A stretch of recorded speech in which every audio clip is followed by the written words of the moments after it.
Thank you po is pag-attend for today sa ating program. We honor you for being here. Kasi sabihin you spend time para sa teaching po. Minit sa labas. Oo, grabe po yung minit. Pero despite po ito, tinibig na rito. And muli po, invite ko namin kayo to start na pa. Start na po tayo ngayon, our prayer. Muli po, let's acknowledge the presence of the Lord. In the name of the Father, the Son, and the Holy Spirit. Good afternoon po muli, Lord God, Lord Jesus Christ. We praise and thank you, Lord, for all the blessings that you have given us in our families, O Lord God. And thank you for the gift of life at saka yung good health po namin, aming mga trabaho, O Lord. Maraming salamat po.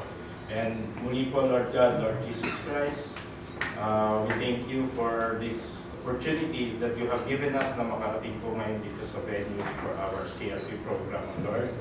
And as we continue to praise and worship you and give you thanks, O Lord, we offer you this song.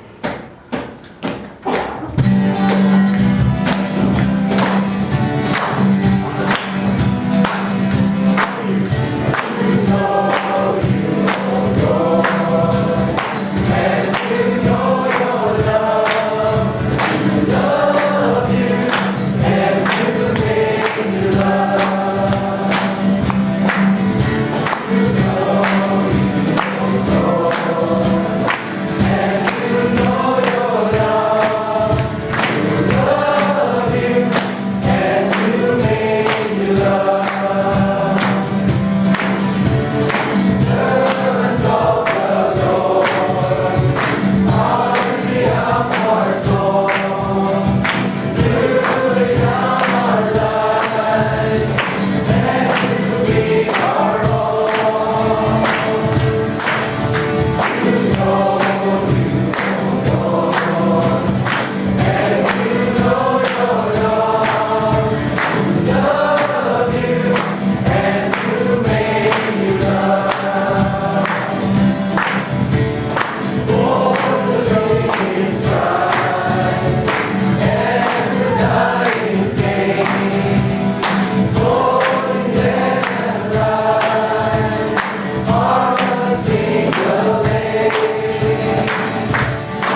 are. I wanna be with you. Oh, I love you, Lord. Oh, I need you, dear. Draw me closer to where you are. I wanna be with you.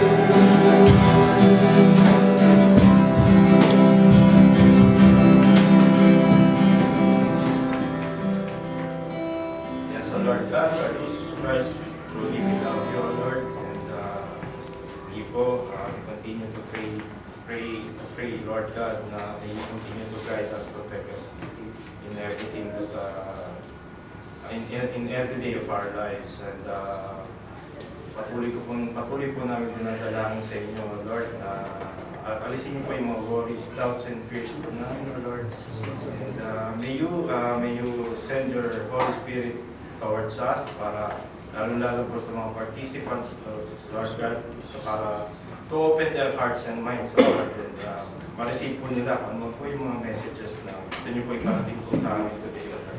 Yes, And muli po, we leave everything up to you, O Lord. Kayo na po ang bahala po sana sa amin, sa aming mga pamilya, O Lord God. Yes. And, let's glorify our God. Glory be to the Father, and to the Son, and to the Holy Spirit, as it was in the beginning, is now, and ever shall be, world without end. Amen. Father, Son, and Holy Spirit. Di ba? Pwede na po. Start na po tayo. So, ngayon po, start na po tayo ng Module 2. Just imagine, no, parang kailan lang, nag-start na tayo. Ngayon, nasa Module 2 na po tayo. Pakilala ko na po sa inyo kung ano natin. Ang speaker po natin today is 10 years na po sila as a member of Focus for Christ. Meron po silang apat na ang pangalan po ng wife niya is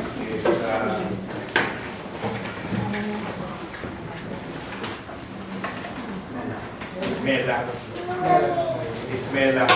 Currently, siya po ay yung chapter head ng 1B1. So, let's welcome our guest speaker for today, si Bro Randy Montes Claras.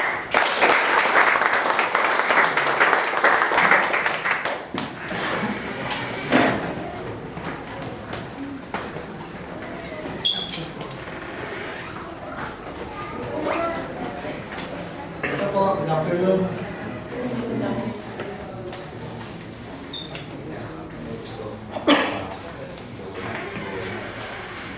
Okay, usap kayo. In honor to be doing this chapter. Actually, dito ako galing na chapter, and truly, I've been doing it for 10 years. And welcome. Alright, sabi nga ni bro is parang kailan lang, we started this first module. Ngayon, nasa second module tayo. So, para tayong nasa sa school, no? Nasa second semester na tayo. Actually, ang CLP is trimester. Isang module tayo. And una-una sa lahat, binabati ko kayo ng Happy Feast Week. Happy Feast Week.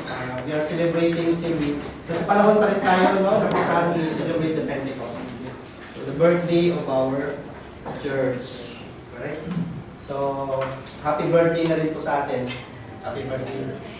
Okay? Kasi we are the temple of God. We are also the church of God. Okay? So, as individual. Okay. Masyadong seryoso na. Happy birthday. Happy birthday, bro. Okay. First, I'd like to introduce my family.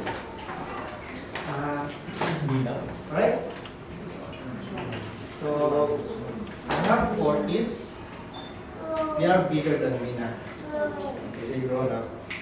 One is si ate, she's still left. 26 years old. And si Kuya, 21. And then extreme right, si Ate is 18. Next week, birthday niya. And si Bunso is 12. Opo, tama po kayo. I started my married life at a very early stage. Okay? Yes, medyo challenging kasi I'm very young at that time. And it's really very challenging for me to raise those children. And really today, it is a true manifestation that really God loves me. Hindi ko pinakayaan, hindi ako pinakayaan kinakasawa. And they are also part of this community for Christ. They are members. They grow up, actually, I've been 10 years in the community. They grow up with me in this community. So they started from Kids for Christ and eventually naging YFC sila. And then now, we have been already in the Philippines. So they're studying, also involved din sila sa mga school activities. And si ate, nagtatrabaho niya. Okay? Two of them is served as altar boy and altar no, sa St. Michael. They serve the church. So, siguro pamilyar kayo, nakikita nila as sacristan.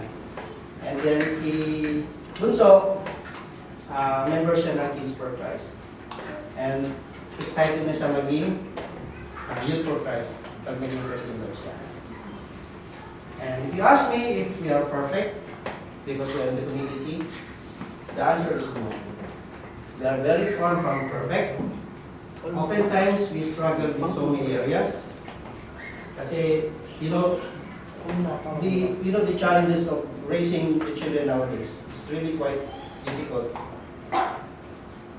The good thing is that whenever we have arguments, whenever na nagkakaroon kami ng mga away as normal family, we end up in a prayer. We end up in a prayer and we end up in forgiving ourselves.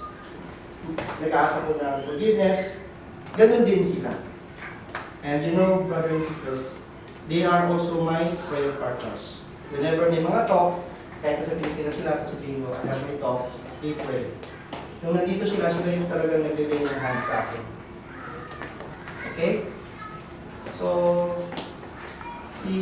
yung wife ko po is, nasa kabila siya, so nagsiserve naman siya nagsusupport siya for another sila.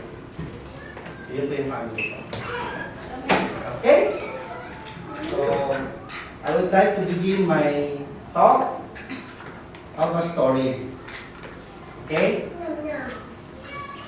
I hope na magaling akong storyteller. Once upon a time, there was a king. Yung king na yun, he wanted to plant a seed. That seed is one of the finest tree at that time. Three seeds yung plant niya.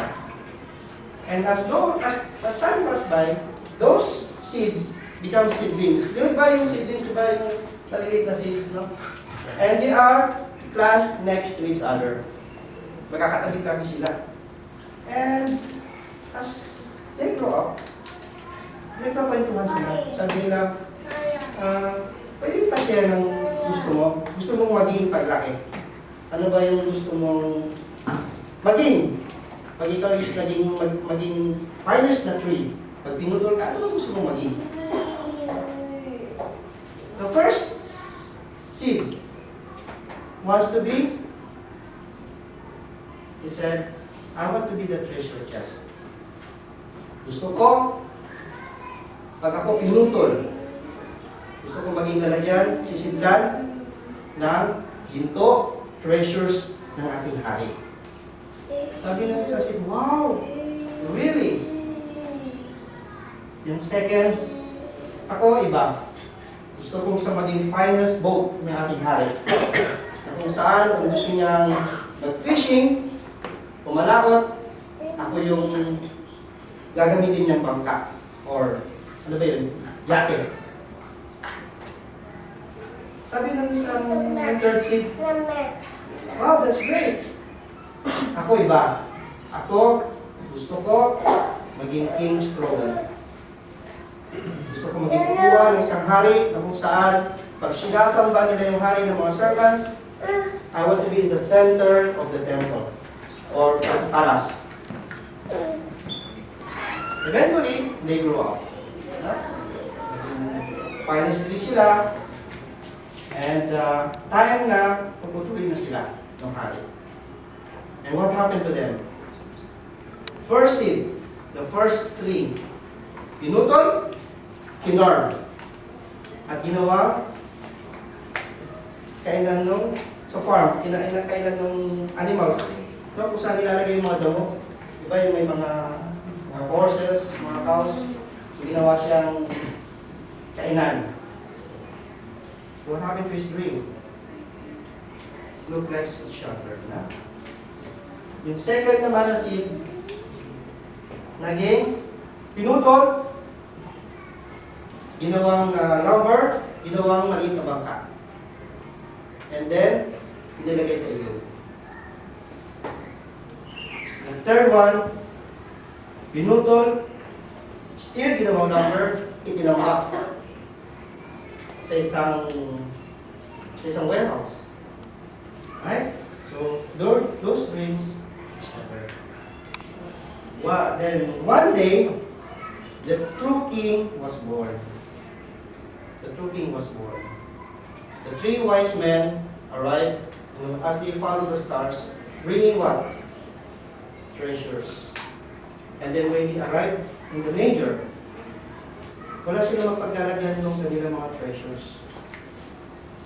And they found out, in one corner, may isang lalagyan ng kainan ng hayop.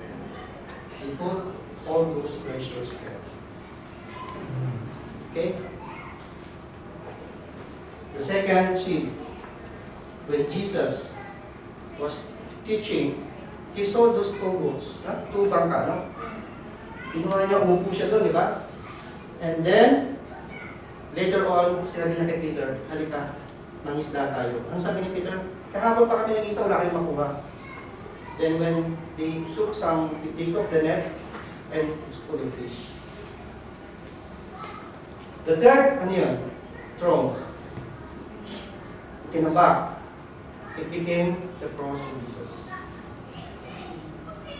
It is the Jesus throne. What is the moral of the story? The moral of the story is that we dream. No? We dream. We are so busy working on our dreams. Kaya nandito tayo sa Dubai. Because to fulfill our dreams. But sometimes, kahit anong gawa natin to fulfill those dreams, but sometimes parang hindi na fulfill. Instead, nangyayari yung opposite. No? Why? It is because God has the best plan for you. And it is always with His purpose. Always with His purpose. Kaya mind you, whatever is there, your dreams, it's okay. Kung hindi man nangyari, God has a best plan for you, and it is for His purpose. Alright? Tapos na yun pa. Alright? That is the summary. Okay? Christian ideal, loving God. The key word here is ideal. Ideal, sometimes it goes, no? Gumagawa tayo ng goal. Ideal and goals are equivalent, right? And sometimes, in our life, here in Dubai, every day, gumagawa tayo ng goals natin, right?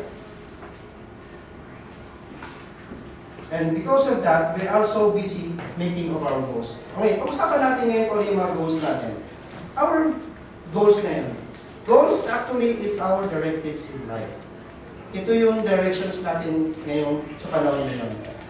Because of that, kaya tayo motivated to wake up in the morning, I've been here in Dubai for 20 years. No? Wake up in the morning, maliligo, kakain, papasok. Work, go home, magluluto ng hapunan, tutulog, the same day for 20 years. Ano yung motivation ko? Ano yung nag-drive sa akin? Because of my goals. And it is very important for us to propel our life, to move on. Right? Ngayon, some of us has travel goals. No? Next year, gusto ko mag-travel sa US. Or some of us will go to travel to Europe. Katulad ng madalas natin nakikita sa Facebook, right? So some of us also dream na at least si husband, no? Na samahan naman niya ako mag-jogging, no? Lagi si wife minsan talagang na. And sometimes, because we are working hard, I want na pagdating ng nagsaset tayo ng timeline sa ating buhay, na after 5 years, I want to have my own business in the Philippines. Some of us also goals is magkaroon ng magandang lifestyle.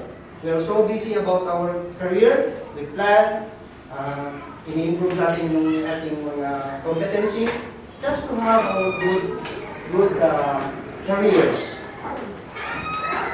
No? And sometimes, when we are so young, we are also dreaming na sana mag-propose si husband kay wife. Sino ba yung nakaranas dito ng proposals? Yung talagang surprise. So, alam nyo, these are our wives' dream. No? Siguro nung boyfriend and girlfriend na tayo, kung na-expose tayo, kung may social media na na-share sa atin, it's really, namulat tayo, no? At least nagawa natin. So, still until now, this is our wife, and for me, no, I have my daughter. So, I just really share sa kanya na at least sana makatanggap siya ng gano'n, ang proposal. And even my sons, I am telling them that that is your mother's ultimate dream, ultimate goal. So, gawin niyo. Okay? So, in the corporate world, ngayon, we are working every day, every month, every year. Our performance is being measured. Tama? Competency. Our key performance indicator, the mga targets and everything, our company is measuring that. That is the goal of the company. Pace setting, goal setting. So, nandun yun. Ano nangyayari? Once you have reached the goal, once you have hit the target, ito si stretch. Measure. Once you hit the stretch, ito si extra mile. Then another extra mile. Walang katapusan. What happened? What happened is that eventually, nakakapagod, and later on, napoprustrate ka. Right? Because of our goals. Katulad din ng mga goals natin ito, nagbabago. Ito yung mga idea natin sa life. It is not consistent, it is not sustainable. Sabi nga nila. Now, as Christians, loving God is our highest idea. Ito yung pinakamataas na idea. Ito yung pinaka-greatest and important commandment of all. It is our goal in life as Christians. Okay? So, paano yun? This is the anchor verse of this talk. And can we read all together? One of the scribes came forward and heard them disputing and saw how well he had answered them. Asked him, which is the first of all commandments? Jesus replied, the first is this, hear, O Israel, the Lord our God is Lord one. You shall love the Lord your God with all your heart, with all your soul, with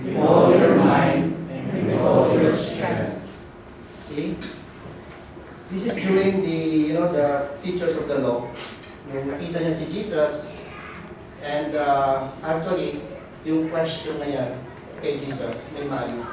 Hindi man talaga niya gustong malaman kung talaga yung ano ba yung virus kumani. But the question said by that teacher has a malis, and Jesus says, this is the commandment. This is the greatest commandment. Okay? Now, this talk is divided into 3 parts. You shall love the Lord your God with all your heart, with all your soul, and your mind, and with all your strength. Okay? So let's talk about first part. Loving God with all our heart.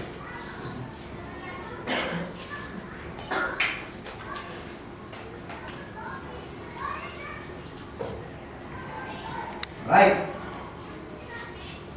Loving God with all our heart. Pag pinag-usapan natin yung heart, napakalaking aspeto na, di ba? Napakalaking, every one of us here has a definition of heart. Everyone in this room has a very massive experience about love, about heart. Right? Now, let us talk about the modern understanding of heart. Ano ba yung belief natin? Ano ba yung understanding natin about the heart? As a human, as a modern understanding, okay? Some of us love because of we are sharing the same belief. Paniniwala. Paniniwala natin in the sense of a religion, but also naniniwala ako because masarap kumain dyan. Naniniwala ako because maganda pumunta dyan. So we love that person, right? We love that kind of a thought. No? Also, during our courtship days, yung panahon na kung saan nagliligawan pa tayo, we love to spend time with that person. No, sometimes, no, yung ikaw, si husband, si boyfriend, have you ever noticed that you are all thinking all night about that girl, about the experience today, nag-date kayo, nag-walk kayo, and sometimes you are only sitting on the corner, and then for many hours you are only talking for anything under the sun or under the moon.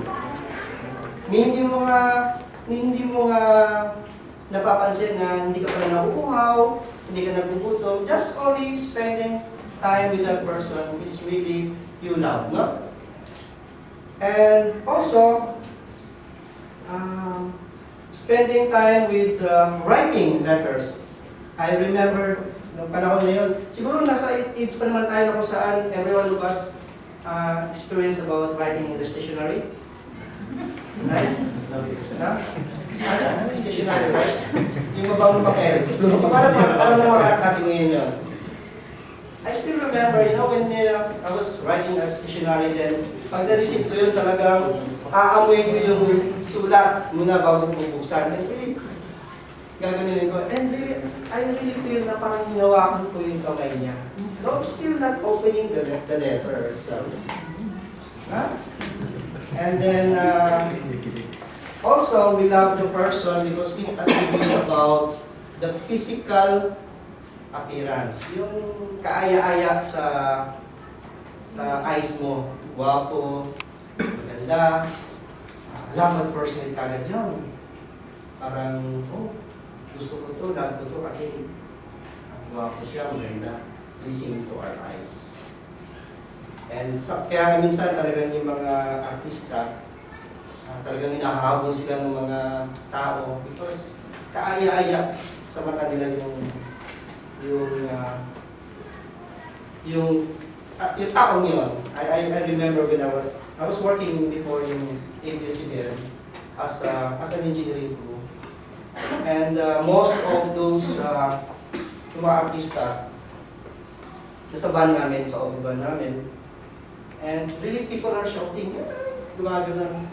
Eh minsan nasa loob sila ng van namin kasi kausap nila si Phyllis, yung practical director. Sometimes ako naman, lumalabas ako para i-observe ko yung hapon nila.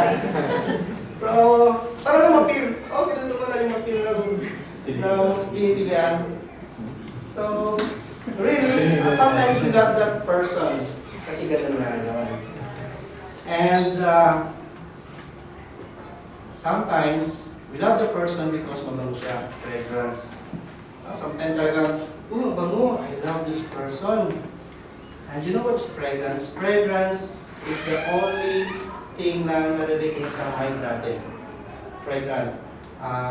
Especially when nung time na yun, na yung mga boyfriend and girlfriend natin, favorite na kabango siya. And then, ngayon, if ever na napunta ka sa isang place, sa isang elevator or bus, and you smell the same perfume, the same fragrance, ano nangyayari? Nagpa-flashback ka. No? So, parang na-feel mo na, hindi siya. So, ganda na lang. Lalo na pag, I hope na si wife yun, hindi si girlfriend. So, kinikilig ka, lalo na pagka nasa elevator. Talagang hindi papakali. And then you are thinking, wondering, in that certain moment, na-trap ka. Oh. And sometimes, we love the person because he likes us. Sa workplace, pag gusto niya yung, gusto ka nung ka-workmate mo, I love you. Gusto ko siya. Right? So, okay? However, may however, this feeling of love are changing. Nagbabago. Due to external factors. Sometimes, pagka nakita natin na may mga personal traits nagbago, based dun sa ating expectation, yung love natin medyo nababawasan. Nagre-retract. Sometimes, yung in-offer ni other person, binigyan mo ng meaning. Naging offensive para sa iyo. Ano ang tendency natin? We retract.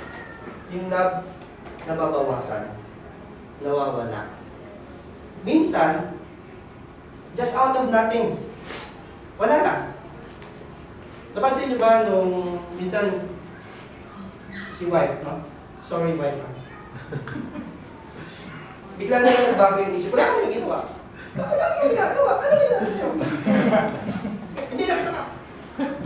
Wala na akong ginagawa. Yun nga, kaya ako na hindi kita na. Wala kang ginagawa. Ang gano'n, di ba? Nagbabago.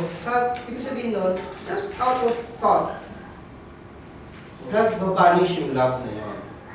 Right?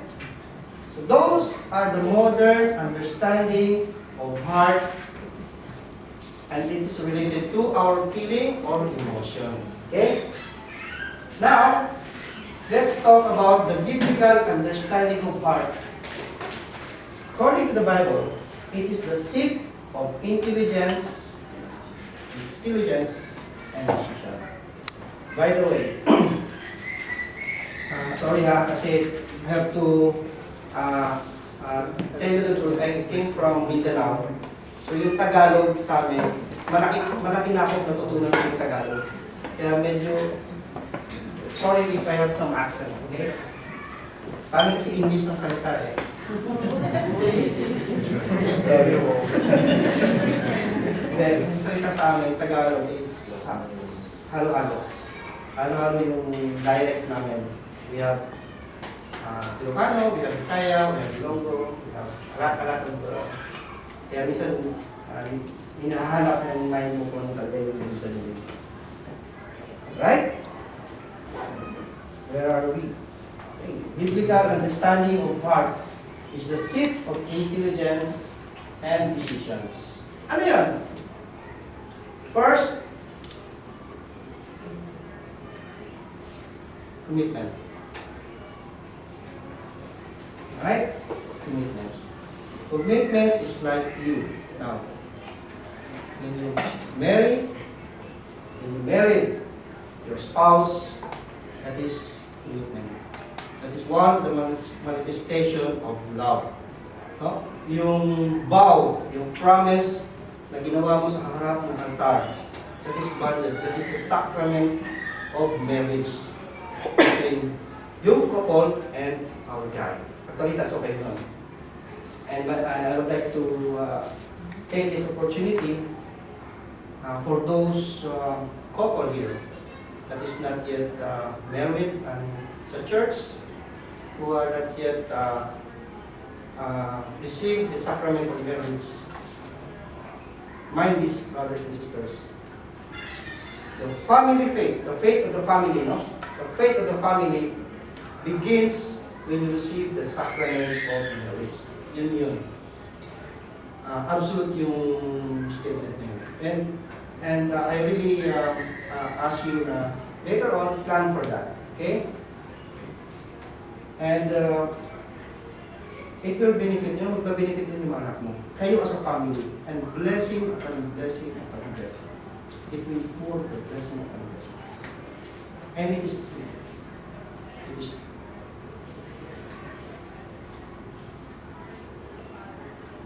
The second, biblical sacrifices.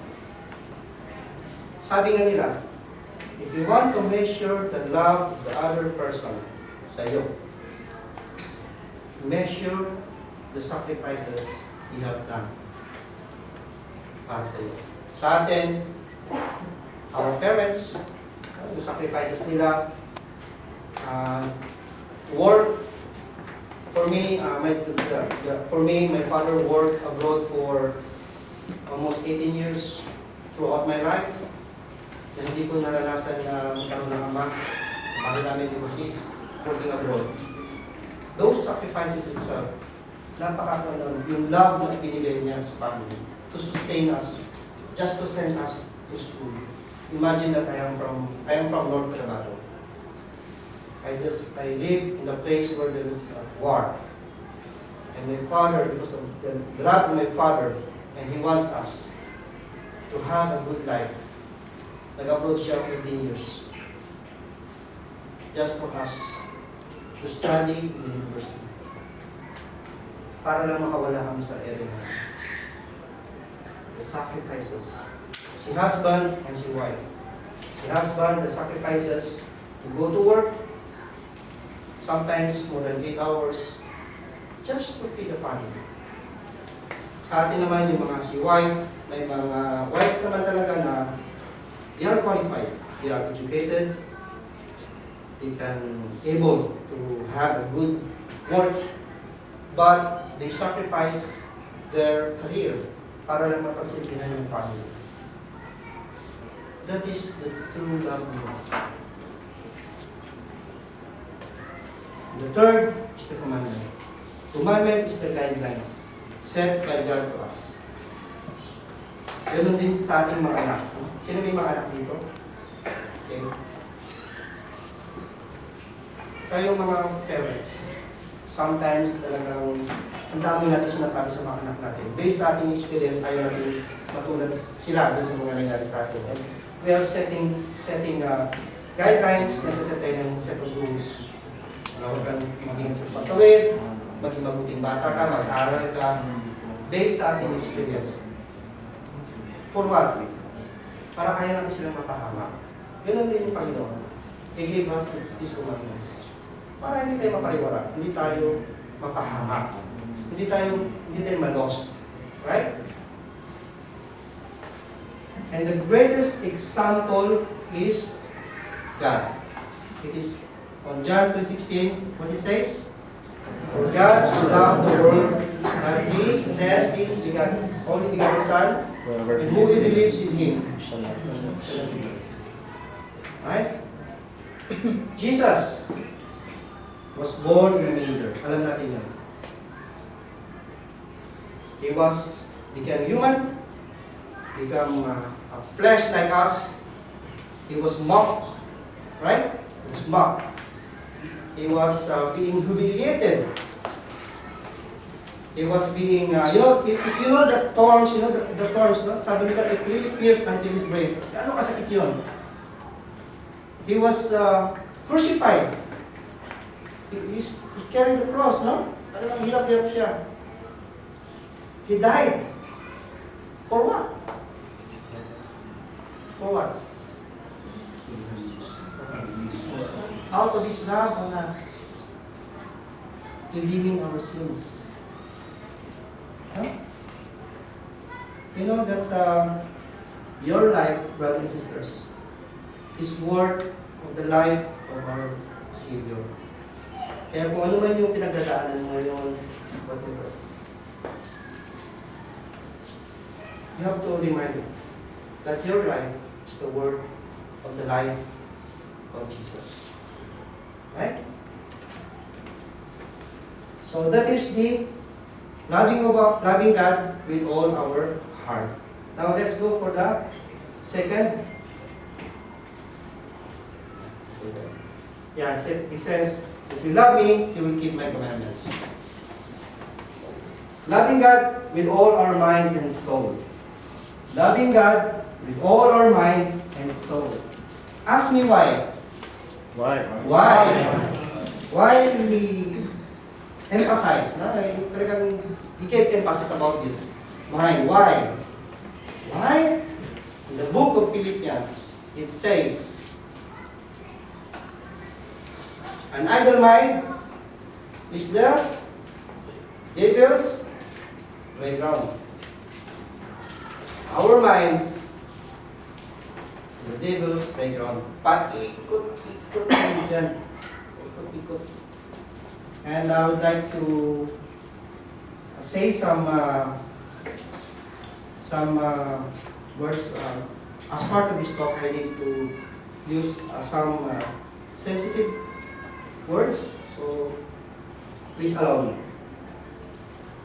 Sins begins in our mind. We have to accept that, right?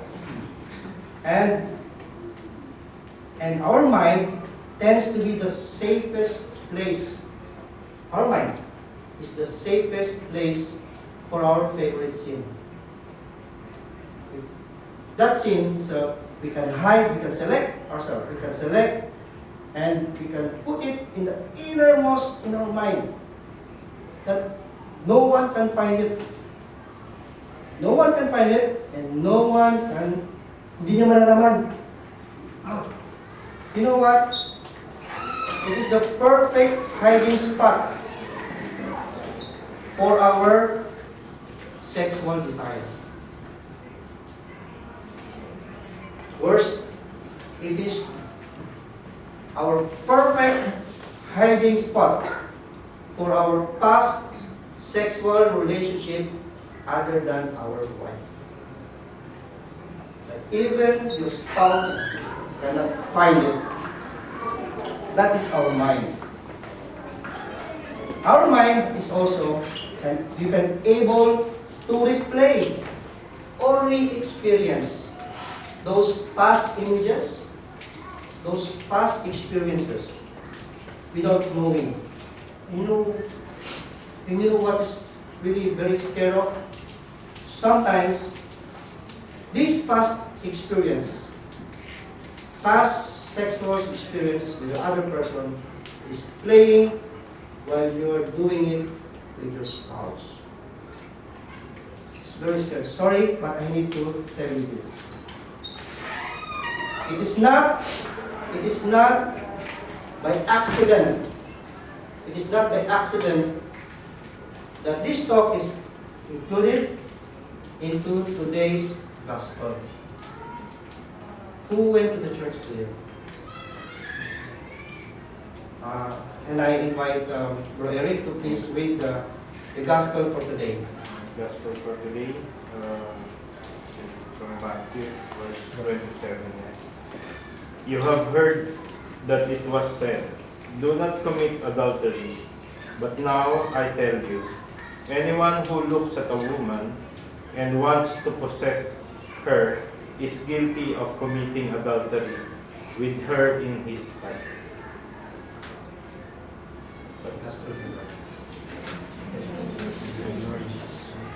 Right? This was tackled on last talk number 4, repentance and faith. So, really, sometimes the message of the Lord is there. Because the gospel today, the homily today in the church, and what's the talk about today is the same. And what is the message? Do not commit adultery.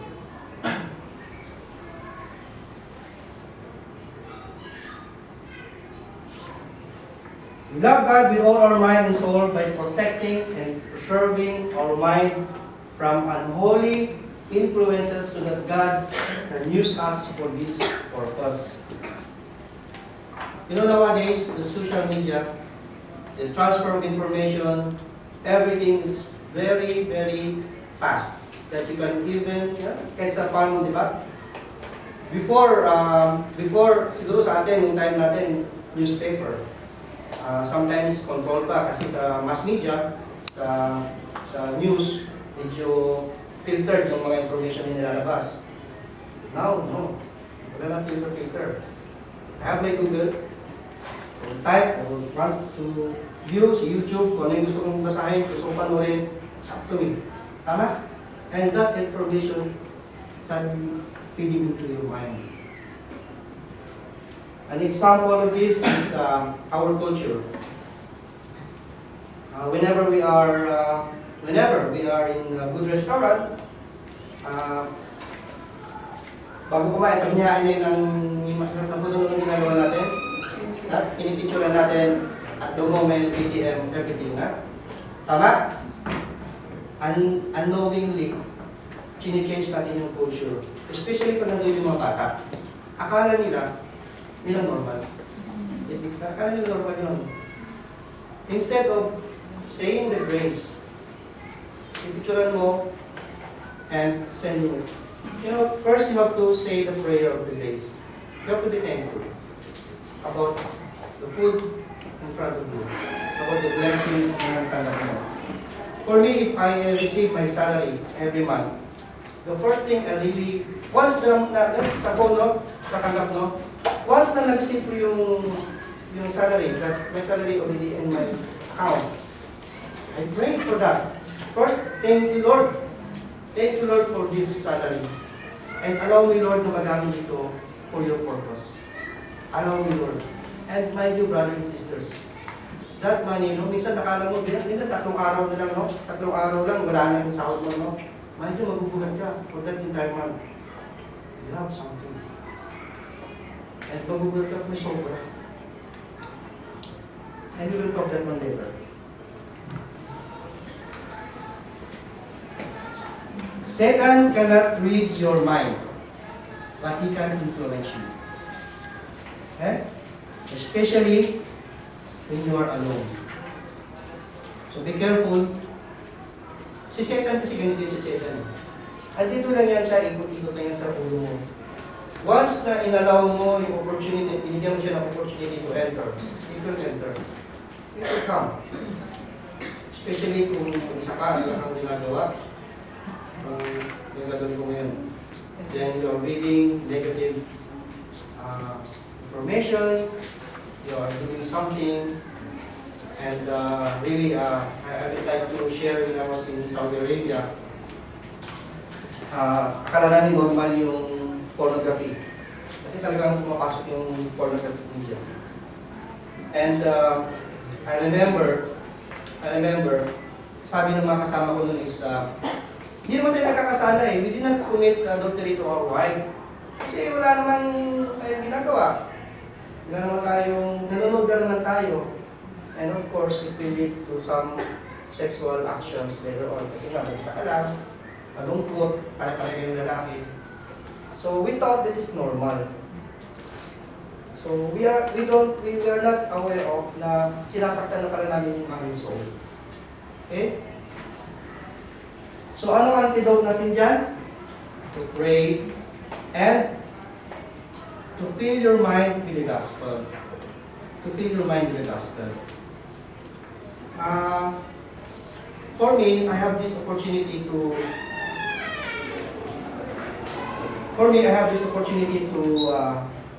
to have this talk, to have this gospel almost every week. So, na-invite ako to talk sa ibang chapter, sa chapter namin, sa mga teachings. So, nangyayari sa akin is, in a week, na pipick up ko lang yung time ko. Of course, may work ako.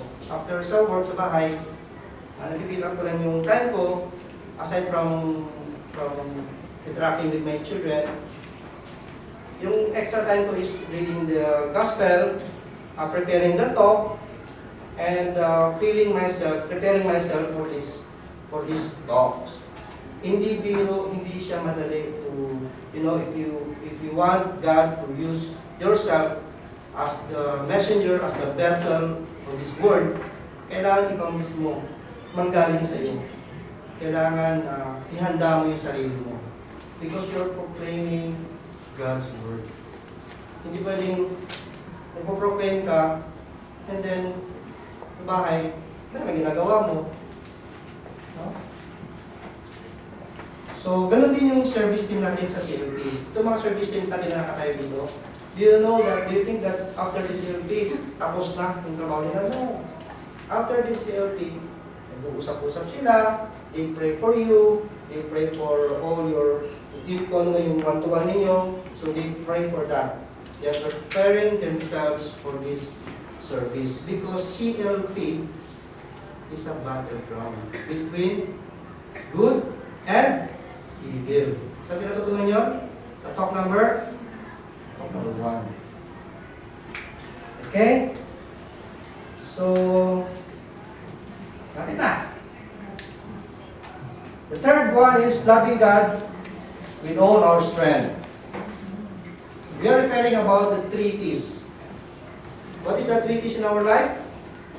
Time, talent, and treasure. Okay? Time is a gift from God. Huh? It's a gift from God.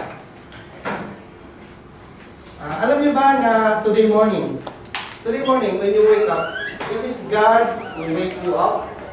Actually, when you open your eyes, God bless you a new life. Right? However, today morning, sino sa atin dito, ha? Just raise your hand. After wake up, grab my phone and watch that game number 6. Excited.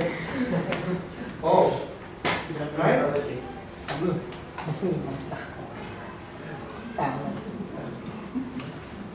So, our life today,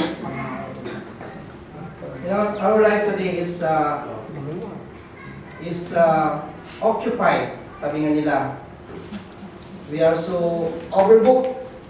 We don't have time for God's work, God's will. We don't have even time to say, Lord, thank you for this life. Thank you for this day.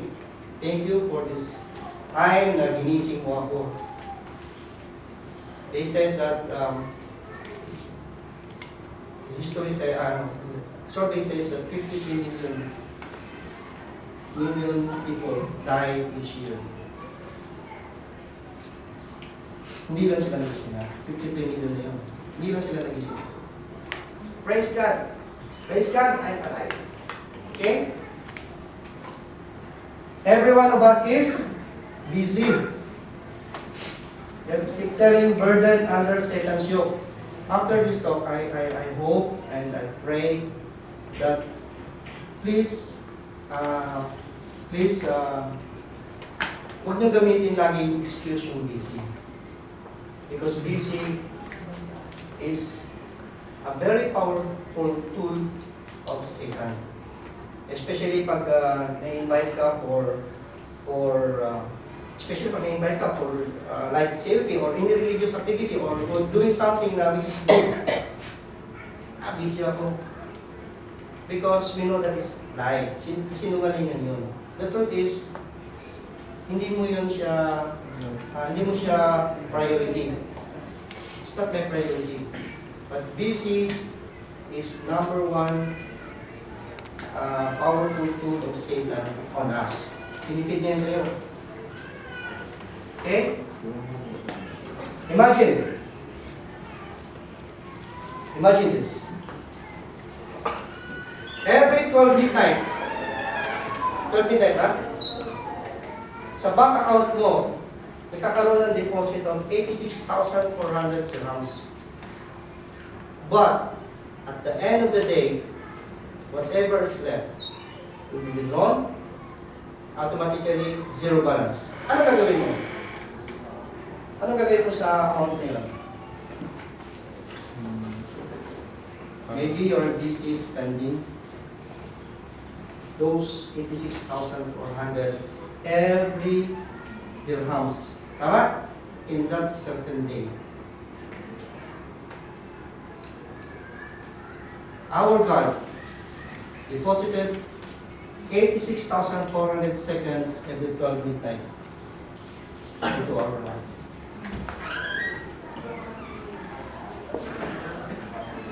Into our bank account. So kung ginamit mo yung 86,400 dirhams for gossip, for complaining, and for doing a lot of negative things, and you spend those time na kung saan idle, you did not produce treasures to heaven. It's a loss for you. Okay? It's a loss for you. And you know, the best, sabi nila, the best gift that you can offer to anyone is time, your time. For me, if I have heard na some of our members or someone from my friend who is very sick, the hospital, I really make way to cancel a lot of my schedules to go and have visit. Bakit?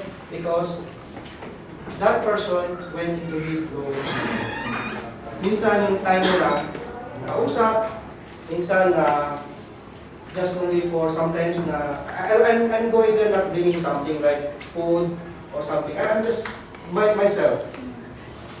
And I offer a prayer. Minsan kasi mga kapatid, if you go for a sick person and you pray over that, God use you para ipadala yung healing. Hindi naman tama, hindi naman pwede yung si may sakit is dasal na dasal. Sometimes it's through other person, by healing. And what we learn sometimes na paglabas minsan ng hospital, ay na-appreciate ko yung value ng being healthy. Ako minsan ganun yung nararamdaman ko. I appreciate my life being healthy, why I should waste my time doing a lot of negative things, complaining, worry, angry, sometimes yung forgiveness to other person. Minsan hindi kasi malay mo yung 86,400 seconds na yun, God will not deposit in this next day. So wala ka ng opportunity to ask forgiveness to other person. Take this time now. Right? Ganun din yung mga service team. They offer their time into this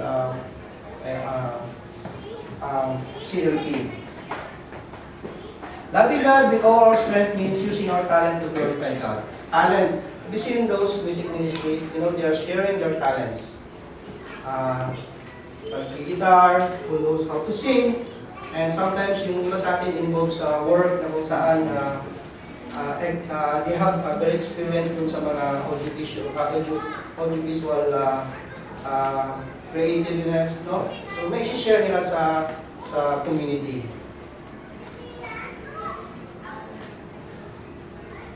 The last is our treasure, our wealth and material possessions. No? It's not only about money, but it's about whatever you have, you can share. Katulad ng ating mga service team, minsan sinusundo kayo sa inyong bahay to come on this place. For us, before, when we had the opportunity na yung bahay namin. So, kumuha kami ng mga delegates just to spend time with us sa bahay namin and we share our house. Okay? And also some of us sharing dun sa mahilig naman sa mag-cook. So, katulad ata ngayon, every CFP, no? So, yung mga expert mag-cook. So, it is with love. Kaya, sinishare nila natin. Worship God, loving God through Jesus. Love with all our heart, with all our soul, with all our mind, and with all our strength. Okay? So, dahil tayo, and our model in this God's love is Jesus and our Mother Mary. Without, and of course, without the Holy Spirit, loving God is, it is always with the approval of the Holy Spirit. No? Pag talagang pinaka ng Holy Spirit. I remember I was same like you. Katulad din ako ninyo noon. Ako nothing talaga sa isip ko na nothing sa isip ko na one day I will be also here in front. So later on, when God is going to call you, and the Holy Spirit says, okay, God is going to talk a little. You have to follow. And I remember when I was, when I just finished my college, I was being interviewed to become the professor, engineering professor sa school, sa UD, University of the East. Unfortunately, may pasok yung panel. Unfortunately, during the dean's interview, hindi ako umabot dun sa percentage.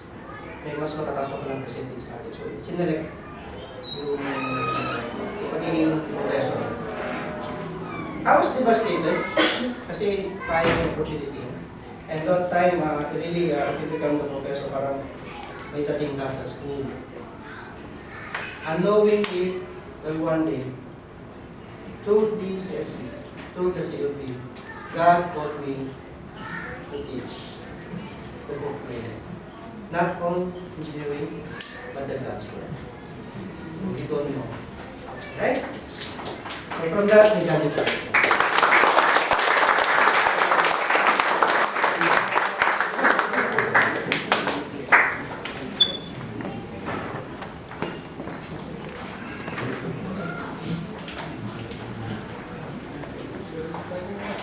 Thank you po, Bro Randy. Wonderful talk. Saka namin nakuha naman po tayo sa mga teachings for today. Proceed na po tayo sa groupings para makapagano po tayo ng group discussions. Same naman po yung